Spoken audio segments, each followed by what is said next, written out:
Hi guys, വളരെ പെട്ടെന്നുണ്ടാക്കാൻ പറ്റിയ ഒരു ബിരിയാണിയുടെ റെസിപ്പിയാണ്. സോയ ചങ്ക്സ് കൊണ്ടൊരു ബിരിയാണി ലഞ്ച് ബോക്സിനും ഒക്കെ കൊണ്ടുപോകാൻ പറ്റുന്ന ഒരു റെസിപ്പിയാണ്.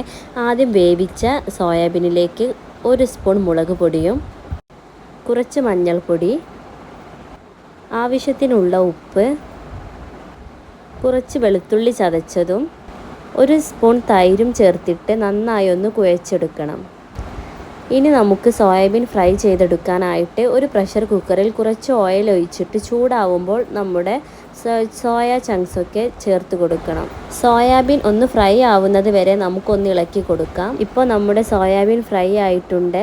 ഇനി നമുക്ക് ഇത് വേറൊരു പാത്രത്തിലേക്ക് മാറ്റാം. ഇനി ഫ്രൈ ആയ ഈ ഓയിലിൽ തന്നെ നമുക്ക് ഈ സ്പൈസസ് ഒക്കെ 2 വലിയ കഷ്ണം എല്ലാം കൂടെ ചേർത്തിട്ട് നമുക്കിതൊന്ന് മൂത്ത് വരുന്നത് വരെ ഒന്ന് ഇളക്കി കൊടുക്കാം. ഇനി അതിലേക്ക് 2 വലിയ സവാള അരിഞ്ഞതും കുറച്ച് ഉപ്പും ചേർത്തിട്ട് നന്നായി ഒന്ന് ഇളക്കി കൊടുക്കണം. ഉപ്പ് ചേർത്തത് സ്കിപ്പായി പോയതാണ്, അപ്പോൾ നന്നായിട്ടൊന്ന് ഇളക്കി കൊടുക്കാം.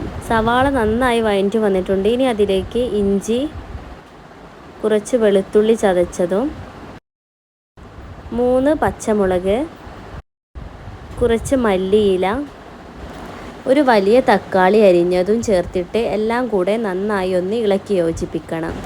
ഇനി അതിലേക്ക് ഒരു വലിയ സ്പൂൺ തൈര്, 1 സ്പൂൺ ചെറുനാരങ്ങ നീരും ചേർത്ത് നന്നായി ഒന്ന് ഇളക്കി കൊടുക്കണം. ഇനി പൊടികളായിട്ട് ആവശ്യത്തിനുള്ള ഗരം മസാല, കുറച്ച് മഞ്ഞൾപ്പൊടിയും ചേർത്തിട്ട് നന്നായി ഒന്ന് ഇളക്കി കൊടുക്കാം.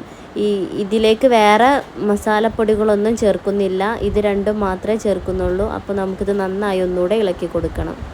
ഇപ്പോൾ നമ്മുടെ മസാലയൊക്കെ റെഡി ആയിട്ടുണ്ട്. ഇനി അതിലേക്ക് ഫ്രൈ ചെയ്ത സോയാബീൻ ചേർത്തിട്ട് ഇനി ഇതിലേക്ക് ബസ്മതി അരിയാണ് ചേർക്കുന്നത്.